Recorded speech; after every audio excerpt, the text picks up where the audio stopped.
Muchas gracias, George. Para nosotros siempre es un grato placer, un grato privilegio el compartir la palabra de Dios y es un gozo. De hecho, yo no he encontrado un tema más interesante en la historia de mi vida que el tema de la dinámica de la salvación y lo que significa comprender y estudiar la mente de Dios.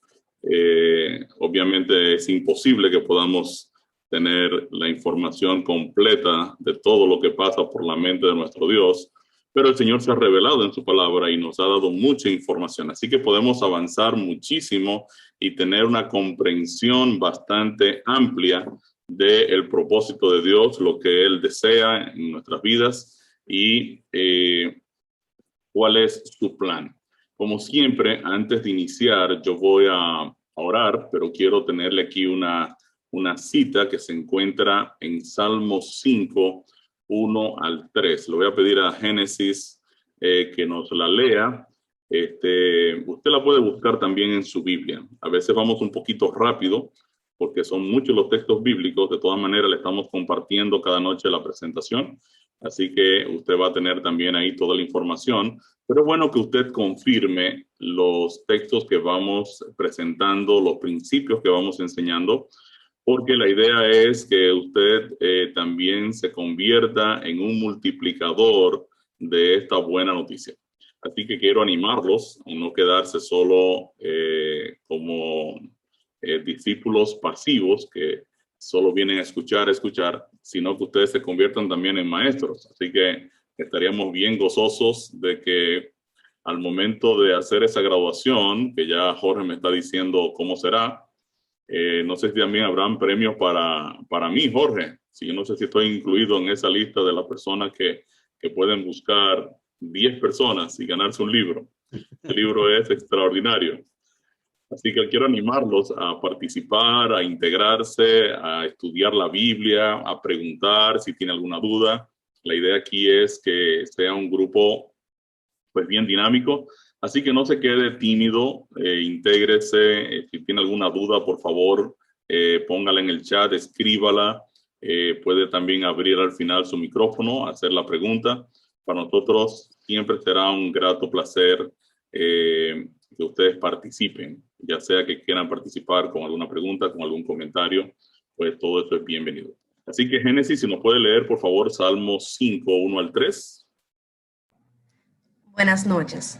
Escucha, oh Jehová, mis palabras. Considera mi gemir. Atiende a la voz de mi clamor, Rey mío y Dios mío, porque a ti oraré.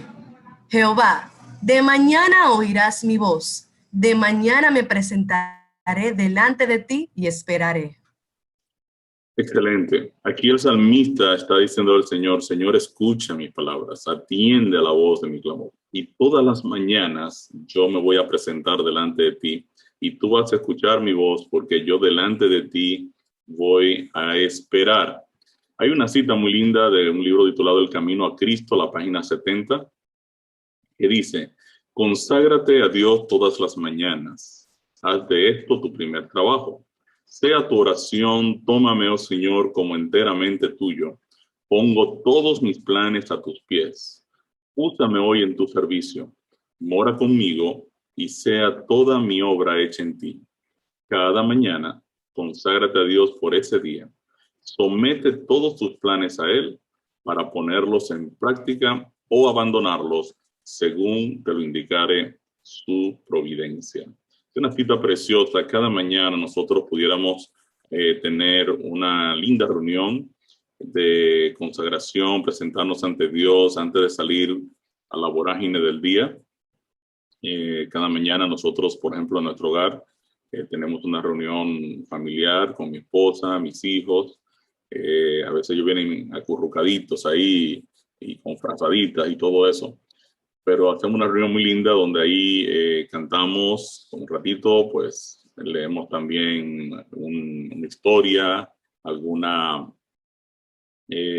enseñanza y luego oramos, nos damos un beso y entonces nos presentamos al Señor y así cada quien luego inicia su programa del día, su agenda del día. Así que yo quiero animarlos a ustedes también a poder desarrollar esa disciplina. Usted puede hacerlo con la familia, también puede levantarse un poquito más temprano si usted es el jefe o la jefa del hogar y tener su comunión personal donde usted se presenta al Señor a nivel personal y luego puede convocar a la familia. Eso es extraordinario y va a ser de gran bendición en sus vidas. Quiero presentarme delante de Dios para que el Señor también nos dirija y que su palabra pues nos toque a cada uno de nosotros de manera especial. Querido Dios, Padre bueno, te agradecemos por esta linda oportunidad de estudiar tu palabra. Quiero pedirte, oh Dios, en el nombre de Jesús, que tu presencia more en cada uno de nosotros. En esta hora queremos pedirte, oh Dios, que tu Santo Espíritu pueda abrir nuestros corazones, abrir nuestras mentes, abrir nuestro entendimiento y que tu palabra pueda calar en nuestras vidas y nos pueda tocar de manera especial, de forma que nosotros podamos gustar, como dice el salmista, gustar y probar que Dios es bueno. Quiero pedirte de manera especial una bendición por cada hermano que nos acompaña, por cada pastor que nos apoya en esta iniciativa. Sé con ellos también, oh Dios, y sé con cada miembro de tu iglesia en la redondez de la tierra, para que todos, como un solo hombre, podamos estar comprometidos a compartir tu plan de salvación. Dirígenos en esta noche, oh Señor, de manera especial. En el nombre de Jesús te lo pedimos. Amén. Bien, el objetivo que tenemos para esta noche, en el tema de esta noche, el tema de esta noche lo vamos a dividir en dos partes. Una primera parte que veremos hoy, una segunda parte que veremos en el día de mañana. Y en los objetivos tenemos explicar el surgimiento del pecado en el universo y el conflicto cósmico. Enseñar que cada ser humano padece dos problemas fundamentales que no ha podido resolver, el problema de la muerte y el problema del pecado. Los seres humanos se mueren y no han podido encontrar una respuesta de por qué nos morimos, por qué envejecemos, por qué nos degradamos, por qué terminamos muriendo, y tampoco hemos encontrado una razón de por qué existe la maldad.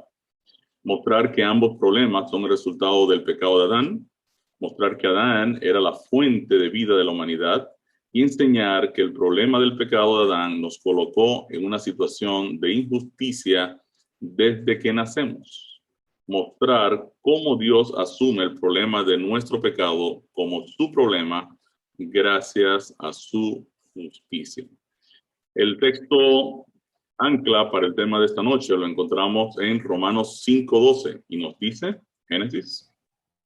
Por tanto, como el pecado entró en el mundo por un hombre y por el pecado la muerte, así la muerte pasó a todos los hombres por cuanto todos pecaron. Muy bien, Romanos 5:12 dice que el pecado entró en el mundo por un hombre y así pasó a todos los hombres y junto con el pecado pues también entró la muerte. Es interesante porque la Biblia es el único libro donde va a encontrar un enfoque bien marcado de parte de Dios para solucionar estos dos flagelos que nos afectan, el problema del pecado y el problema de la muerte, y hoy estaremos hablando un poco de todo esto. La pregunta rompehielo dice, ¿qué significa la palabra salvación para ti? A mí me gustaría que algunas personas pues nos comentaran, si cuando usted escucha la palabra salvación, independientemente de que esté en la Biblia como lo conoce la Biblia, ¿qué a usted le llega a la mente cuando usted escucha salvación? Si alguien nos quisiera colaborar, sería interesante y nos pueda definir ahí esa palabra. Puede levantar ahí su manito, le podemos abrir el micrófono o lo puede comentar también por el chat. La palabra salvación, ¿qué a usted le parece cuando la escucha? ¿Alguna persona participa? ¿Hay alguien? Maciel. Muy bien, Maciel. Si le pueden abrir, ahí está. ¿Puede abrir tu micrófono, Maciel? Saludos. Hola. Hola, buenas noches. Bueno, cuando yo escucho la palabra salvación, para mí significa cuando me libro de algún peligro. Muy bien, excelente. Me gusta esta definición. O sea, usted está perdida o casi perdida y entonces algo viene al rescate. Jessica, si nos puede también compartir, Jessica. Hay que poner a Jessica como co-host. Ahí está. No, todavía. Jessica, ¿quién está al control?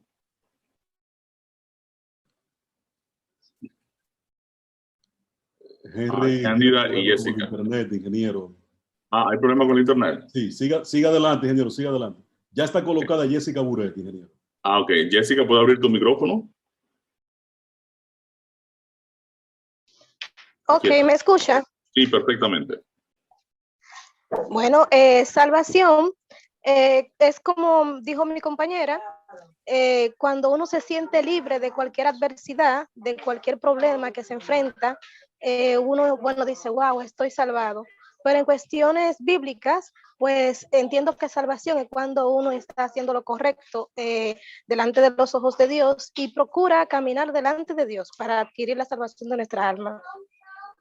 No, muy bien, muy bien. ¿Y Cándida, qué nos diría Cándida? ¿Habría que poner a Cándida como co-host también? Sí, buenas noches para todos y muchas bendiciones y muchas Buenas gracias noches. a usted, señor Casado, por un tremendo estudio. Estoy de acuerdo con mis dos hermanas que estuvieron hablando, pero para mí salvación es obediencia, porque si somos obedientes, no hacemos lo malo. Como ya dijeron, salvación es como salvarte de algo malo, pero si somos obedientes, no nos van a salvar porque estamos haciendo la voluntad de nuestro Padre Celestial. Ya, muy bien. Tenemos dos manos más. Vamos a darle, ahí cerramos con Luis, Esperanza. Bueno, entró Nina también. Vamos a darle la oportunidad a estas tres personas, Luis, Esperanza y Nina. Y entonces ahí continuamos. Luis, ¿puede abrir tu micrófono? O Esperanza, ¿puede abrir también? Sí, Esperanza. Buenas noches. Sí, buenas noches. Buenas. Bueno, cuando yo pienso en la palabra salvación, viene a mi mente los brazos abiertos de Jesús. Eso es lo que a mí me parece que es la salvación. Yo veo a Jesús con sus brazos abiertos, como queriendo... Esa imagen es muy bonita, esa como que me gusta. Suena como que te están apapachando, ¿cierto? Sí. Excelente. Luis, ¿sí vas a comentar? Sí, ahora sí. Sí, por favor. Bueno, el solo hecho de salvarse en una situación difícil que uno se está ahogando en el río y viene algo y lo salva, lo libera. Hay muchas formas, pero en este contexto que estamos viendo aquí, es la salvación de nosotros por lo que hizo nuestro Señor Jesucristo. Excelente. Y Nina's iPhone. Buenas noches. Buenas noches. Dios le bendiga a todos. Hola. Bueno, para mí la salvación es vivir conforme a la palabra de Dios. Ok. Para liberarnos del pecado. Muy bien, excelente. Ahí la salvación tiene un contexto totalmente, ¿verdad?, evangelístico. Y tenemos dos manos más. Bueno, Belkis y el reverendo Román nos quieren compartir, por favor. Vamos a Pastor Román, usted tiene ahí, ¿puede abrir su micrófono? Sí, buenas noches, la esposa del pastor Román. Excelente. ¿El nombre suyo, perdone? Susani. Susani. Buenas noches. Sí, buenas noches.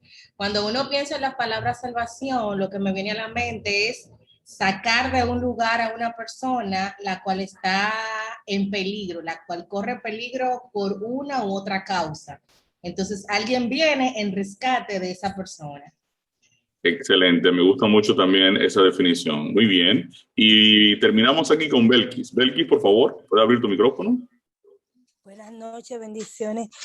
Bueno, salvación cuando de alguna u otra forma salimos de alguna situación bastante difícil, ya sea que alguien nos ayude, ¿verdad? O que se nos prenda el foquito, como decimos en buen dominicano. Y en otro sentido, para mí, la salvación es un regalo que podemos tomarlo o dejarlo. Porque cuando Jesús muere en la cruz del Calvario, ese es el regalo que nos da. Pero está en la opción de nosotros agarrarlo o rechazarlo. Muy bien, excelente.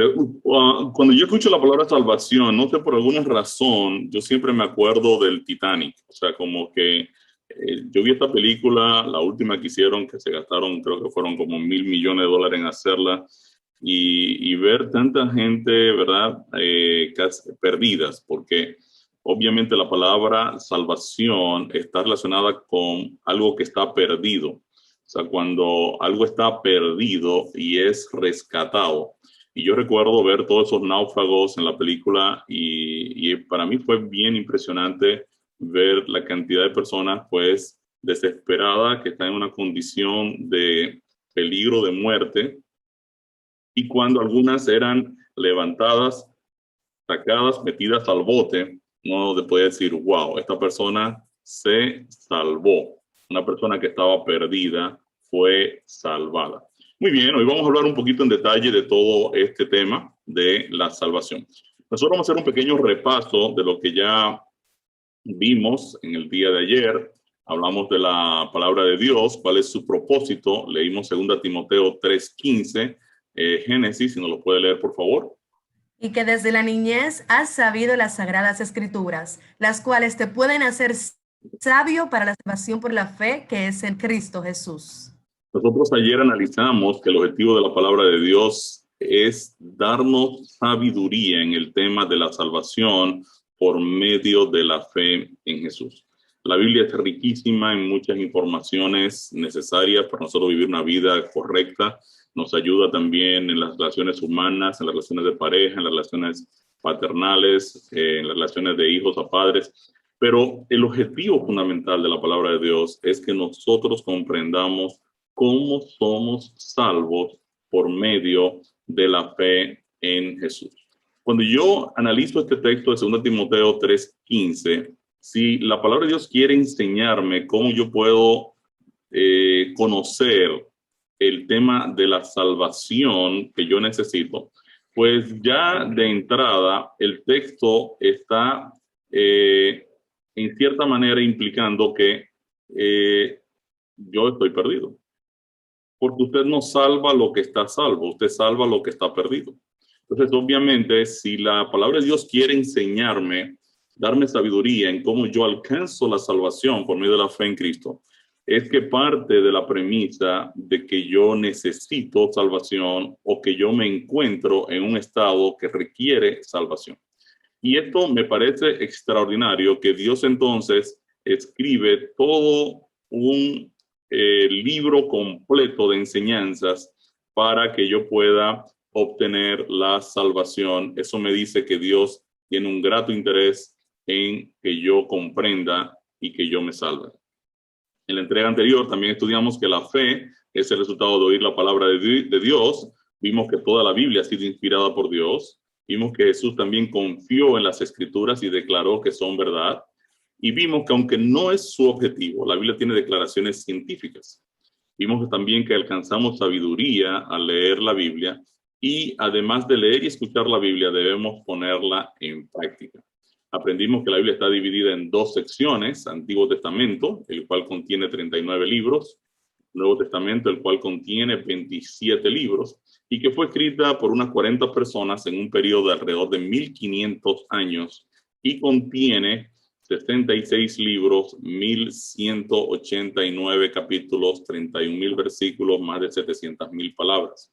Fue escrito originalmente en 3 idiomas: hebreo, arameo y griego, y la podemos dividir por su contenido en una sección de historia, otra de poesía, otra de evangelios, otra de cartas y otra de profecía.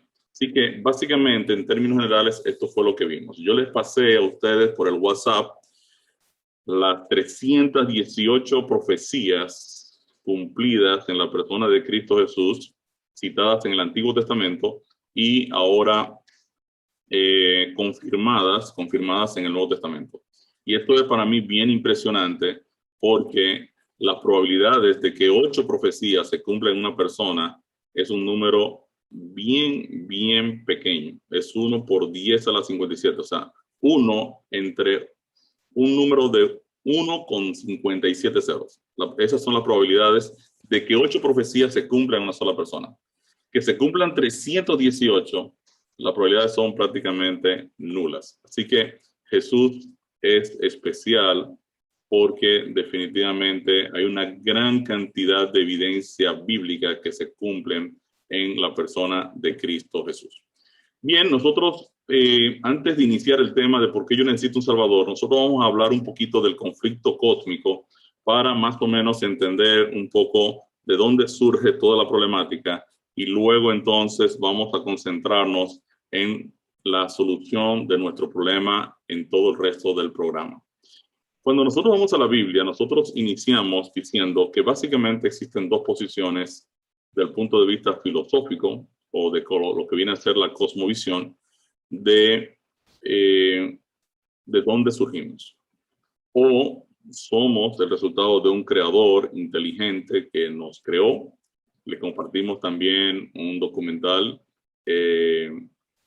La clave del misterio de la vida, donde un grupo de científicos, yo le decía a ustedes, que llega a la conclusión que definitivamente detrás de la vida hay designio inteligente, hay un diseño inteligente, hay un diseñador inteligente involucrado en el proyecto de la creación. Y cuando nosotros hablamos de un creador, a mí me gusta siempre preguntar mucho, sobre todo como ingeniero, yo soy ingeniero electromecánico, he desarrollado muchos proyectos bastante grandes de infraestructura electromecánica.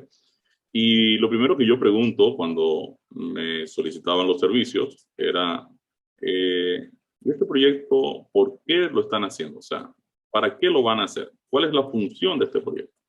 Entonces la persona me dice, bueno, mira, esta es una farmacéutica o este es un edificio de oficinas, este va a ser un hotel de lujo. O sea, siempre el creador, la persona que diseña, la persona que crea, sabe por qué está creando. Sabe la razón de su creación y sabe para qué está creando. ¿Cuál va a ser el objetivo de esa creación? O sea que el creador tiene que saber por qué crea, para qué crea, qué es lo que va a crear y cuál es la razón de ser y el propósito. Pero por otro lado, la criatura, en el caso de criaturas que son inteligentes y que razonan, quieren saber de dónde vienen, por qué están aquí, cuál será el criterio de su comportamiento mientras viva y dónde terminará su historia. Quiere decir que, por un lado, el creador tiene unos planteamientos que él tiene que poder responder, y por otro lado, la criatura tiene otros planteamientos que quiere y necesita que le den respuesta. O sea que aquí tenemos entonces dos posiciones. Por un lado, el creador, que debe poder explicar qué es lo que está haciendo, y por otro lado, la criatura, que quiere saber por qué me trajiste, por qué en realidad yo existo y para qué yo existo. La Biblia, cuando hablamos del concepto de la creación, hay muchísimos textos en la Biblia que presentan que Dios es el creador de todas las cosas. Por ejemplo, el apóstol en Romanos 1:20 hace una declaración que para mí es bien importante, porque esta declaración la hace el apóstol Pablo alrededor del año 57, 60 después de Cristo, o sea, casi 2000 años atrás. El apóstol Pablo no tenía microscopios electrónicos, no tenía telescopios, no tenía la cantidad de información que nosotros manejamos hoy en día en cuanto a lo que existe. Y el apóstol Pablo hace una declaración para mí impactante en Romanos 1:20, Génesis. Porque las cosas invisibles de él, su eterno poder y deidad, se hacen claramente visibles desde la creación del mundo, siendo entendidas por medio de las cosas hechas, de modo que no tienen excusa. Quiere decir que las cosas invisibles de Dios, lo que no vemos de Dios, dice el apóstol que todo esto se hace claramente visible desde la creación del mundo. O sea, las cosas que nosotros no vemos de Dios, su poder, su deidad, su grandeza, estas cosas que no la vemos, la podemos entender y comprender y convencernos de que son reales a través de las cosas creadas, de manera que nadie tiene excusa de decir, mire, yo creo que Dios no existe. Me parece que Dios no existe. O sea, el apóstol está relacionando la creación de Dios, la impresionante creación de Dios, con el poder y la deidad. Si usted lee este texto en una versión más moderna, vamos a leerla en esta versión, Génesis. Porque desde la creación del mundo, las cualidades invisibles de Dios, es decir, su eterno poder y su naturaleza divina, se perciben claramente a través de lo que Él creó, de modo que nadie tiene excusa. Aquí el texto está todavía más claro, está como un español más legible, ¿verdad? O sea, todas las cosas invisibles de Dios, su eterno poder, su naturaleza divina, yo debo poder percibirla claramente a través de la creación. Así que nadie me puede decir un día, ay, yo no te vi o yo no sabía que tú existías. Porque debo decir, mire, querido, a usted se le acaba de pelar el billete. O sea, yo di demasiadas evidencias de mi existencia, de que yo soy real, de que yo existo, y usted solo tenía que contemplar la naturaleza, contemplar los cielos, contemplar el mar, contemplar todo lo que existe. Contemplar al ser humano. Usted contemplaba al ser humano y usted se iba a dar cuenta de que en realidad yo existo. Nosotros analizamos la palabra evangelio. Decíamos que evangelio es una palabra compuesta de la palabra bueno y la palabra mensaje. Es bueno, angelion es mensaje. De aquí viene la palabra ángel. Quiere decir que Dios llama a su plan de salvación una buena noticia. Y nosotros vamos a estudiar y vamos a entrar aquí un poco en esta buena noticia y vamos a entender cuál es el problema de Dios. O sea, Dios tenía un problema desde antes de la fundación del mundo y vamos a analizar cuál era su problema. Mira, y Dios puede tener problemas. Sí, Dios puede tener problemas, claro que sí. Y si Él tiene un problema, pues Él va a buscar la manera de resolverlo. Entonces vamos a analizar cuál es el problema de Dios antes de crear todas las cosas. Romanos 1:16 nos dice: porque no me avergüenzo del evangelio, pues porque es poder de Dios para salvación a todo el que cree, al judío primeramente y también al griego. El apóstol Pablo dice que no se avergüenza del evangelio. Yo no me avergüenzo. Y yo he aprendido también a no avergonzarme. A mí me dicen, ¿y usted no le avergüenza decir que usted es cristiano? Y yo no, yo me siento muy contento de decir que soy cristiano. De hecho, yo siempre lo digo. Cuando me preguntan, ¿y usted qué es? Digo yo, no, yo soy cristiano, le digo. No, pero yo estoy preguntando de profesión. Ah, de profesión yo soy ingeniero. Yo siempre que me preguntan qué yo soy, yo digo que yo soy cristiano. Así que es interesante porque las personas dicen, wow, pero este tiene como el chip ahí de cristiano para tirarlo inmediatamente. Sí, yo pienso que sí. Ahora, yo me quiero hacer una pregunta que para mí es muy importante. ¿A quiénes afecta el evangelio? O sea, el evangelio, dice el apóstol Pablo, que es un plan de salvación. Ahora, ¿a quiénes en realidad afecta el evangelio? ¿Será el objetivo fundamental del evangelio la salvación del ser humano? ¿Será ese el objetivo fundamental? ¿O habrá un objetivo distinto, todavía más prioritario que salvar al hombre? Y esto es lo que vamos a responder en esta primera sección de esta noche. Y quiero que pongan mucha atención porque vamos a profundizar un poquito en el estudio de la Biblia. Yo quiero que ustedes pongan mucha atención en toda la presentación de esta noche. Vamos a leer un texto. Yo quiero que analicemos estos versículos y luego yo le voy a hacer una pregunta y voy a abrir de nuevo. Vamos a ver quién quiere animarse a contestar. Vamos a leer 1 de Pedro 1, 18 al 20 y pongan mucha atención en este versículo que vamos a leer ahora. Sabiendo que fuisteis rescatados de vuestra vana manera de vivir, la cual recibisteis de vuestros padres, no con cosas corruptibles como oro o plata, sino con la sangre preciosa de Cristo, como de un cordero, sin mancha y sin contaminación, ya destinado desde antes de la fundación del mundo, pero manifestado en los postreros tiempos por amor de vosotros. Ok, vamos a repetir un poquito el concepto.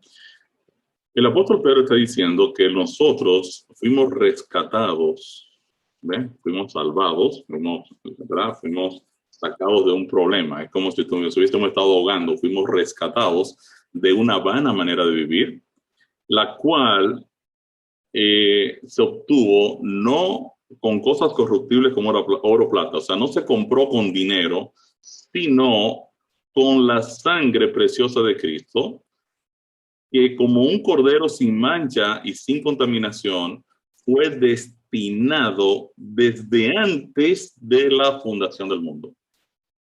Y esta es una pregunta que yo quiero hacerles a ustedes. ¿Qué significa que Cristo ya estaba destinado a la cruz desde antes de la fundación del mundo? ¿Por qué Cristo estaba destinado a la cruz desde antes de la fundación del mundo? En otras palabras, para que ustedes entiendan bien la pregunta. ¿Por qué Dios hace un proyecto de salvación para un grupo de personas que todavía no existen?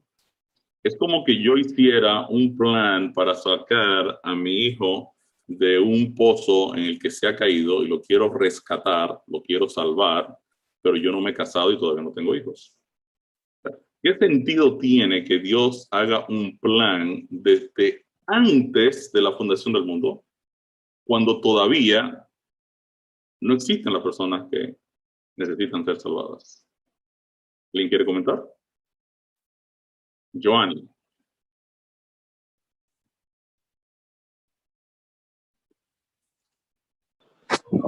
Buenas noches, bendiciones.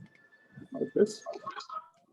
Bueno, no sé si estoy equivocada, ya me corregirán, pero la Biblia dice, me escucha, ¿verdad? No te preocupes, Joanny, si se equivoca o no se equivoca, okay, no hay ningún problema. O sea, que aquí estamos para equivocarnos todos.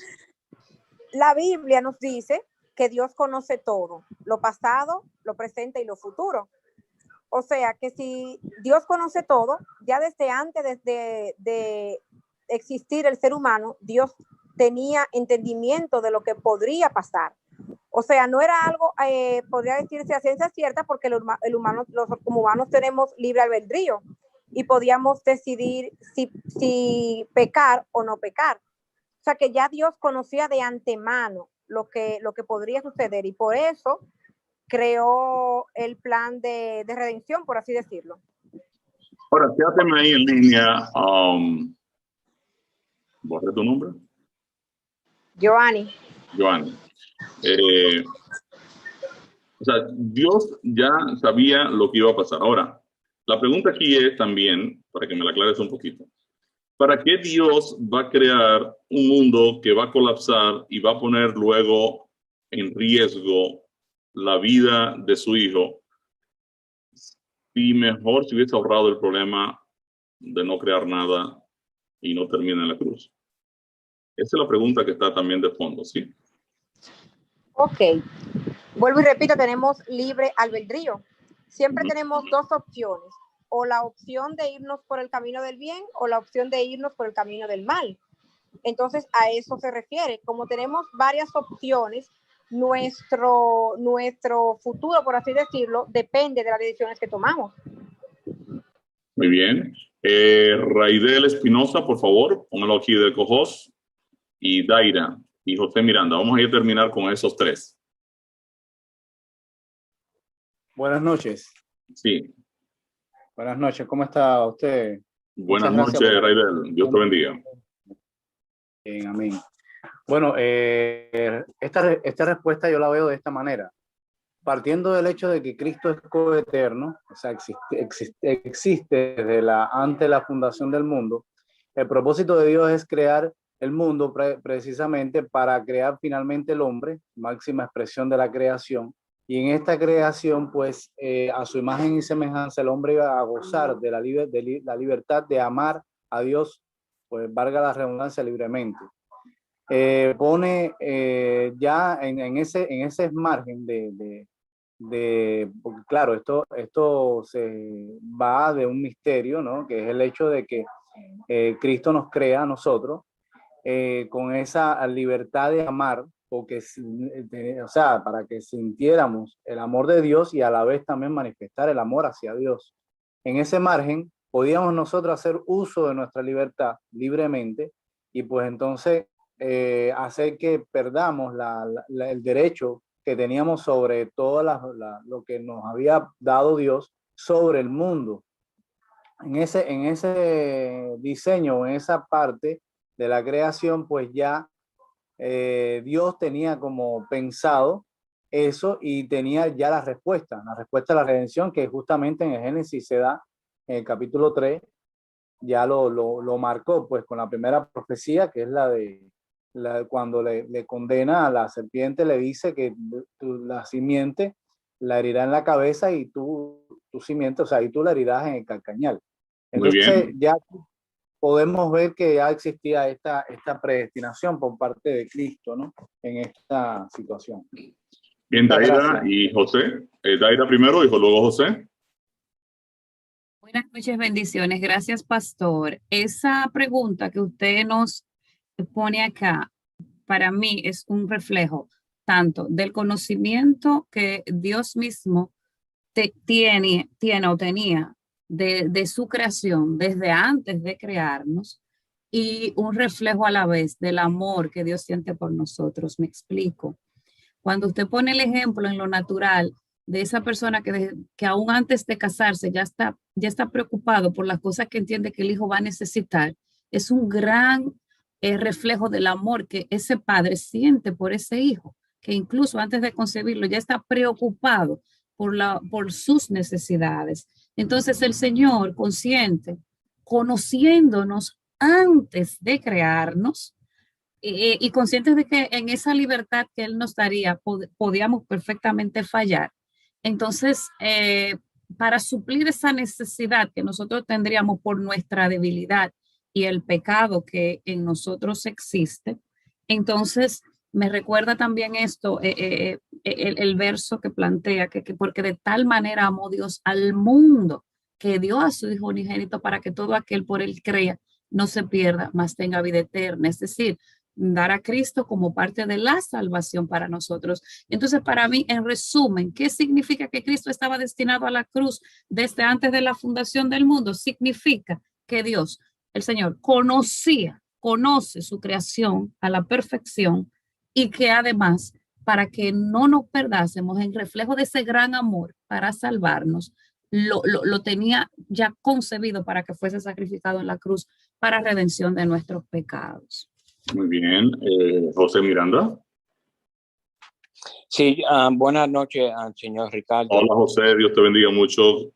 Gracias por acompañarnos. Gracias. Tú sabes que no me lo va a perder. Y saludo a Jorge, y a Henry. Le quería decir que tenga en mente de que había otros mundos y también a los ángeles que estaba mirando lo que estaba ocurriendo. Eso es mi pensamiento, que no era solamente, ellos no se podían retrasar. ¿Qué clase de Dios es si se retrasa del plan? Que tiene que dejar el hombre que cumpla su parte. Pero Dios es tan bueno que tuvo un plan del fin, de principio hasta el fin. Eso es mi opinión, hermano. No, excelente. Creo que hay muchos elementos muy interesantes. Pienso que son muy buenos. El hecho del libre albedrío, el hecho de que Dios conoce todo desde el principio, me parece muy interesante. Quiero presentarles una tesis aquí, una propuesta, ¿no? Yo quiero que nos vayamos al principio. Imagínense que usted cierra los ojos y usted se va bien atrás. Yo no sé cuánto vieron la película Guerra de las Galaxias, que en un momento del tiempo atrás, ¿cierto? Usted se va atrás. Vámonos atrás a un momento en que el universo está vacío y no existe nada excepto Dios Padre, Dios Hijo, Dios Espíritu Santo. Los tres están observándose el uno al otro. No existe universo, no existen soles, no existen estrellas, no existen planetas, no existen ángeles, no existen seres humanos. No existe absolutamente nada. Solo tenemos al Dios creador en un infinito universo vacío. Yo no sé si usted se puede imaginar eso, pero para mí es impactante ver a este Dios tan grandioso, pero solo en todo el universo. Ahora Dios dice, bueno, pero aquí hay un espacio demasiado vasto. Nosotros debiéramos por lo menos hacer esto un poquito más bonito. Vamos a decorarlo y vamos a crear estrellas, galaxias, nebulosas, etc. Si algún día usted tiene un tiempo libre, entre en Google y busque telescopio Hubble y busque fotografías del telescopio Hubble. Usted va a ver una cantidad de galaxias, estrellas, nebulosas, sistemas. Aquello es espectacular. Galaxias en forma de sombrero, galaxias en forma de elipses, galaxias en forma de personas, de osos, de cosas. O sea, el universo, la creación de Dios es infinitamente grande. Y cada galaxia contiene entre 10 a 100 mil millones de sistemas solares y de soles. Y ya ustedes saben la enormidad de lo que significa llenar el universo de planetas, de soles, de estrellas y de sistemas celestiales. Ahora, cuando Dios decide crear toda aquella infraestructura, la verdad es que la creación del universo para Dios no representaba un riesgo moral. En otras palabras, un sol no peca, una galaxia no peca. Las galaxias, los soles, las estrellas, todo está regido por leyes físicas. Ellas se manejan en un cierto orden, giran, una gira alrededor de las otras, todo se mueve, todo se desplaza, pero todo lleva un orden y leyes físicas que rigen estos sistemas. Pero estamos hablando de materia, no estamos hablando de ninguna cosa que viva, que razone, que piense. Entonces aquí viene el gran dilema del Dios creador. El gran dilema del Dios creador es, ¿por qué no creamos criaturas que llenen este espacio? Criaturas. Vamos a crear ángeles. Ángeles. Vamos a llenar nuestro reino de ángeles, figuras extraordinarias que se desplacen, que estén con nosotros, que podamos amar y que puedan compartir con nosotros toda esta infraestructura que hemos creado. Ahora bien, la creación de ángeles que amaran y adoraran a Dios libremente sí representaba un riesgo moral. Ustedes dirán, ¿por qué? Bueno, aquí tenemos un dilema y Dios tenía este dilema. ¿Cuál era el dilema del Dios creador? Les hago una anécdota. Cuando me casé, mi esposa y yo, después de un tiempo de haber pasado la luna de miel y todo eso, decidimos buscar nuestro primer hijo. Y ella no salía embarazada ni el primer año, ni el segundo año. Ya el tercer año, pues empezamos a sentir la presión de los amigos. ¿Y cuándo vienen los niños? Y bueno, sí. Y el tercer año, pues ya no pasó, no llegó el niño. Ya fuimos al médico a ver qué estaba pasando. A mí se me ocurrió una idea importantísima, interesante, y yo compré este robot. ¿Ven un robot aquí? Este robot se llama Meet. Este robot tiene una particularidad muy buena. Él se para solo. Yo le puedo dar comandos y él se mueve para adelante, para atrás. Entonces yo decidí que, bueno, ya que el niño no venía, pues quizás un robot podría sustituirlo, ¿no? O sea, el robot es muy obediente a los comandos. No teníamos ningún tipo de problema de desobediencia. Pienso que pudiera ser un buen sustituto de un niño. ¿Ustedes creen? Aquí está el dilema del Dios creador.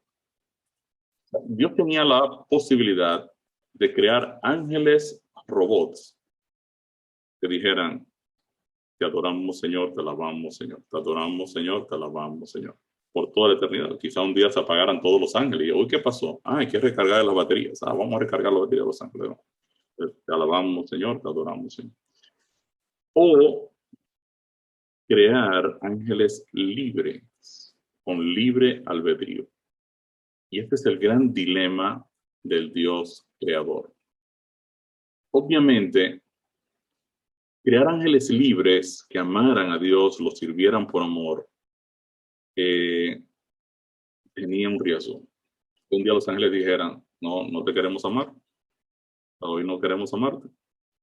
No queremos seguir sirviéndote ni amándote. Y además no entendemos este amor donde te servimos, que tenemos que adorarte, tenemos que cantarte. O sea, aquí tenemos una situación de que crear ángeles libres ya implicaba un riesgo de que en algún momento estas criaturas pudieran decidir no amarte. No te vamos a amar. Y saben, la eternidad es un periodo de tiempo muy largo. La posibilidad de que un grupo de seres cambiaran su enfoque centrado en Dios a un enfoque centrado en sí mismos, eso era posible. Ya que el amor demanda libertad. Y aquí es donde viene el problema de Dios. Que Él es amor. El amor demanda libertad. Un universo poblado de seres autónomos con libre albedrío siempre estaría en riesgo de que en algún momento de la eternidad surgiera el pecado. Y esto es lo que ya Dios está pensando. O sea, la Biblia dice que Dios es amor y el amor demanda libertad. La creación de seres con libre albedrío, como ustedes expresaron, es el resultado del carácter de Dios. La Biblia enseña que la rebelión ocurrió, que precisamente lo que Dios había analizado que podría ocurrir, ocurrió. Ocurrió ya al futuro cuando la creación vino. Y estamos hablando de un tiempo antes incluso de existir Adán y Eva. O sea, ya en el reino de Dios hay una problemática entre un individuo llamado Lucifer o una serie de ángeles y Dios. Isaías 14, 12 al 14 dice cómo pasó el problema en el cielo. ¿Leemos Génesis? Como caíste del cielo. ¿Cómo caíste del cielo? Es una lamentación, sí. Una exclamación, una lamentación. ¿Cómo caíste del cielo, oh lucero, hijo de la mañana? Tú que decías en tu corazón, subiré al cielo, en lo alto, junto a las estrellas de Dios. Levantaré mi trono y en el monte del testimonio me sentaré. A los lados del norte, sobre las alturas de las nubes subiré y seré semejante al Altísimo. Wow. Aquí tenemos un ángel que dice, pero yo no tengo que amarte si yo me puedo poner en tu lugar. O sea, yo quiero amarme a mí mismo. O sea, y yo soy libre de escoger porque tengo que amarte a ti y si me puedo amar a mí. Además, yo quiero ocupar tu lugar. ¿Bien? Y aquí entonces surge el problema del pecado en la mente de este ángel. El origen del mal está entonces unido a la libertad de escoger. Lucifer centró su atención hacia sí y arrastró consigo a la tercera parte de los ángeles del cielo. Esto lo dice Apocalipsis 12:4. Dice que Lucifer se llevó la tercera parte de los ángeles de Dios. Lo siguieron. Él presentó una propuesta política y le dijo a los ángeles, ustedes no tienen que amar a Dios, ustedes pueden amarse a sí mismos. Yo tengo una propuesta de un gobierno, de un reino, donde las criaturas puedan exaltarse y ser como Dios. Ponerse en el lugar de Dios. Y en vez de poner a Dios en el centro del amor, podemos ponernos nosotros. Una propuesta interesante. O sea, aquí yo tengo entonces toda la base del concepto del egoísmo. El ego es yo colocarme en el lugar que le pertenece a Dios. Ahora, antes de surgir el pecado en el cielo, es interesante que ustedes sepan que los ángeles no conocían los atributos esenciales de Dios. O sea, los ángeles conocían a Dios, lo veían, ¿verdad? Le servían, lo alababan, se relacionaban con Dios, probablemente tenían todo un conjunto de tareas y trabajos que hacer. Pero en esencia, los ángeles desconocían los atributos esenciales del carácter de Dios. Hasta ese momento, los ángeles nunca tuvieron necesidad ni de gracia, ni de perdón, ni de misericordia, ni de bondad, ni de justicia. O sea, los atributos que en realidad son la esencia del carácter de Dios estaban vedados. Y estaban vedados porque no se necesitaban. Sencillamente, no existe el pecado, sencillamente no se necesita.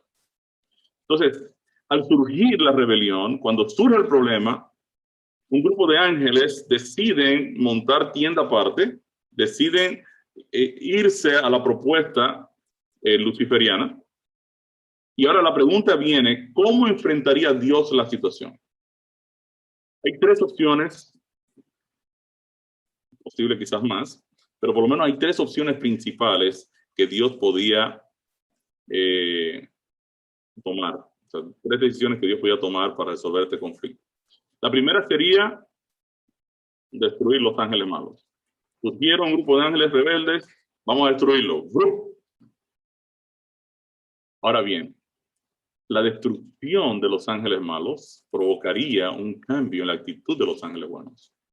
Esto cambiaría de una relación de amor con Dios a una relación de temor.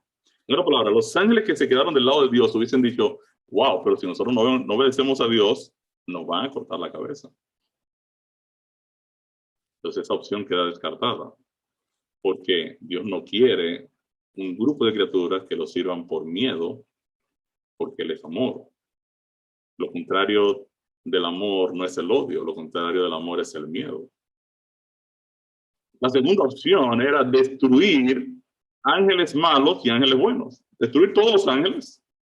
Así los buenos no se sienten temerosos. Dios destruye todos los ángeles creados y hace ángeles buenos. Ángeles nuevamente, crea nuevos ángeles. Ahora, destruir la totalidad de los ángeles y crear nuevos ángeles era una opción que Dios no podía tomar. Y estamos poniendo aquí no podía tomar.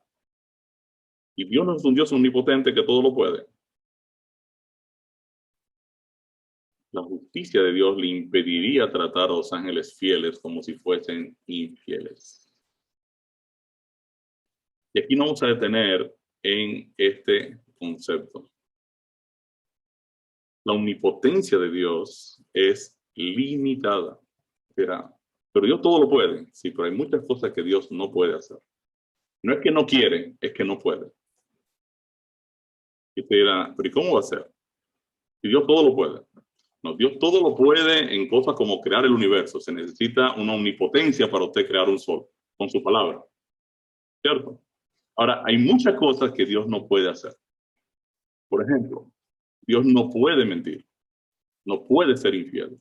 No puede ser injusto. Dios no puede pecar en ningún sentido. No puede negarse a sí mismo. Fíjense lo que dice 2 Timoteo 2:13. Si fueran fieles, Él permanece fiel. Él no puede negarse a sí mismo. Si nosotros fuéramos infieles, Él permanece fiel. Dios no puede, fíjense, no puede negarse a sí mismo. Y cuando hablábamos en los días anteriores de la ley de la no contradicción, fíjense que si Dios dice que Él es fiel, Él no puede ser infiel. No es que no quiere o que podría tomarse una vacación y decir, bueno, en esta ocasión yo voy a ser un poco infiel. No, Él no puede hacerlo. No puede. En el libro El Gran Compromiso, página 40, dice, sin ahondar profundamente en especulaciones sobre Dios, su naturaleza esencial o los límites de su omnipotencia. Sí, hasta la omnipotencia tiene límites. Hay algo en la naturaleza de nuestro Creador que no puede, que no es lo mismo que no quiere aceptar el pecado. No quiere implica que podría hacerlo si quisiera. Sin embargo, si hubiera podido aceptar el pecado, probablemente lo hubiera hecho porque eso le hubiera evitado a él y a Cristo el sufrimiento infinito en la cruz. Pero Dios no aceptó el pecado porque su íntima naturaleza y la naturaleza del universo que ha creado no puede aceptarlo. Y la razón es que Dios es santo, perfectamente santo, y la santidad perfecta, por definición, no deja lugar a la impureza. O sea, Dios no puede cambiar su carácter y negarlo. Quiere decir que nosotros creemos en un Dios omnipotente, limitado a su carácter. Dios se ha puesto límites morales. Y es por eso que Dios también pondrá límites morales a su creación. O sea, Dios no es un Dios que hace lo que me da la gana. sino que Él tiene límites morales. La tercera opción es permitir que el pecado se desarrolle y ahora vencerlo en la cruz del Calvario. O sea, permitir el desarrollo del pecado y enfrentarlo en la cruz por medio de Cristo a una costa de su propia vida fue lo que Dios consideró antes de la fundación del mundo. Dios es amor y el amor siempre escogerá el sacrificio antes que la soledad. La soledad inutiliza el amor. Lo que les quiero decir a ustedes es que Cristo prefirió la muerte, quedarse solo, porque el Dios de amor necesita recipientes donde colocar su carácter, donde compartir su amor, donde compartir su esencia. La soledad inutiliza, inhabilita, mata el amor. Por eso Dios decidió crear. Dios decidió crear ángeles, decidió crear seres humanos. Dios decidió crear seres con libre albedrío porque su carácter es amor y Él necesita recipientes donde compartirlo, donde colocarlo. Así que se nos fue el tiempo, son las 9:03 y aquí nos vamos a detener y mañana entonces concluimos. Pensé que hoy terminábamos este tema del conflicto cósmico, pero no queremos pasarnos de la hora. George.